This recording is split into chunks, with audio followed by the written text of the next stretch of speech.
Okay, let's do this. Manaz, I hear you, and anyone else out there staring down a big exam. You need the absolute core concepts and you need them locked in like yesterday. So let's get right into it. Yeah, the clock is ticking. I totally get it. And a multiple choice exam is a special kind of beast, right? It's all about being super sharp on definitions, knowing the key differences, and seeing the big picture. There's just no time for fluff. So this session is designed to be your final, high-impact review. We are going to move fast, focusing only on the must-knows of micro, macro, and the quantitative stuff you'll need. The whole goal here is to give you clarity and, most importantly, confidence. We'll start with the smallest pieces of the economy and build our way up from there. First up, microeconomics. This is all about individual decisions. You can basically think of it as the story of two main characters. You've got consumers on one side and firms on the other, and what happens when they come together in the marketplace. Think of the market as a kind of mirror. On one side, you have us, the consumers. Our goal? To maximize our satisfaction, or what economists call utility, without spending more than what's in our wallet. On the other side of that mirror, you've got firms. Their goal is simple: maximize profit, while dealing with the costs of production. And here's the kicker. All those consumer choices, they create the demand curve. And all those firms' cost decisions, they create the supply curve. So, what happens when that supply curve and that demand curve meet? You get market equilibrium. This is like the magic point, the single price where the amount of stuff consumers want to buy is exactly equal to the amount producers want to sell. The market clears, no leftovers, no shortages. For your exam, the big takeaway is that this is the point where the overall well-being for everyone is as high as it can be. But, markets are not perfect, and you are definitely going to see questions about these market failures. First up, externalities. The classic example is a factory polluting a river. That pollution is a cost to society, but the factory isn't paying for it. Second, public goods, think streetlights or national defense. You can't really stop someone from using them. And third, you've got information asymmetry. That's just a fancy way of saying one person knows more than the other, like a used car salesman who knows the car is a lemon, but you don't. Okay, let's zoom out. We've seen how individuals and firms make choices. Macroeconomics is all about how those millions of choices add up and affect the entire economy. Now we're talking about the big stuff, a country's total output, inflation, and unemployment. And here it is. This is arguably the single most important equation in all of macro. GDP, gross domestic product, is just the total value of everything a country makes in a year. It's made up of C, which is all the stuff we consumers buy. I, for investment. That's businesses buying equipment and buildings. G, for government spending. And that last part, XM, that's just our net exports, what we sell to other countries minus what we buy from them.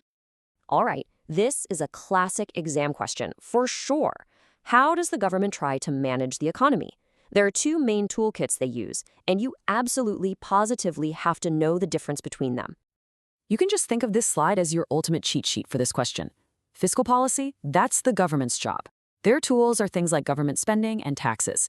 Think building new roads or giving everyone a tax cut. Monetary policy, on the other hand, is run by the central bank, like the RBI. Their tools are things like interest rates and controlling the money supply. Just remember, fiscal policy is direct, while monetary policy is more indirect. It influences us to borrow and spend more or less. Here's another key idea, the Phillips curve. What this really shows is a fundamental trade-off that people making policy have to deal with, at least in the short run. The theory is that there's this inverse relationship between inflation and unemployment. So if you try to get unemployment really low, you might have to live with higher inflation. And if you want to crush inflation, you might cause unemployment to go up. It's a constant balancing act. Right. Let's switch gears and talk about the numbers. I know for a lot of people, this is the part of the exam that can be pretty intimidating, but we're just going to break down the essential tools you need so you can walk in there feeling good about the quantitative questions. This is the number one golden rule of analyzing data. Correlation just means two things tend to move together. The classic example is that ice cream sales and crime rates are correlated. They both go up in the summer. But eating ice cream doesn't cause crime. Causation is way stronger. It means a change in one thing directly causes a change in another, like how more years of education tends to cause an increase in income. Do not fall for this trap on the exam. So how do we even begin to test for causation? Well, our main weapon for this is regression analysis. You can think of it as a fancy way of drawing the best possible straight line through a bunch of data points. It lets us test statistically if a change in our X variable really does cause a predictable change in our Y variable. It's how we go from just seeing a pattern to actually proving a relationship exists. So when you see a question that asks you to test a theory, this is the mental checklist you run through every single time. 1. State your hypotheses, the null and the alternative. 2. Set your significance level. It's almost always 5%. 3. You calculate your test statistic from the data. 4. You find the p-value that goes with it. And 5, the final step, you compare that p-value to your significance level to make a decision. Do you reject the null hypothesis or not? It's a simple recipe. And hey, if you need a quick way to remember that final step, just use this little rhyme. If the p-value is low, the null must go. A low p-value, which usually means anything less than 0.05, is telling you that your result is statistically significant. It's strong evidence against that null hypothesis, so you can confidently reject it. This little trick can save you some precious time. Whew. Okay, we have flown through a ton of material, so before we wrap up, let's just pull back and lock in the 3 biggest ideas that kind of tie everything we've talked about together. This is the stuff you want floating around in your head when you walk into that exam room. First, equilibrium is everything. Seriously, whether you're looking at a single market with supply and demand or the entire macro economy, economics is always about the search for that balance point. Second, policy is all about trade-offs. There's no perfect solution. Policymakers are constantly juggling competing goals, just like that inflation versus unemployment trade-off we saw. And third, data needs interpretation.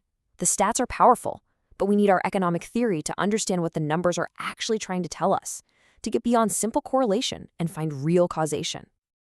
All right, that's the whirlwind tour. You have the models, you have the key definitions, you know the crucial differences, you have the whole framework to look at a question, knock out the wrong answers, and find the right one.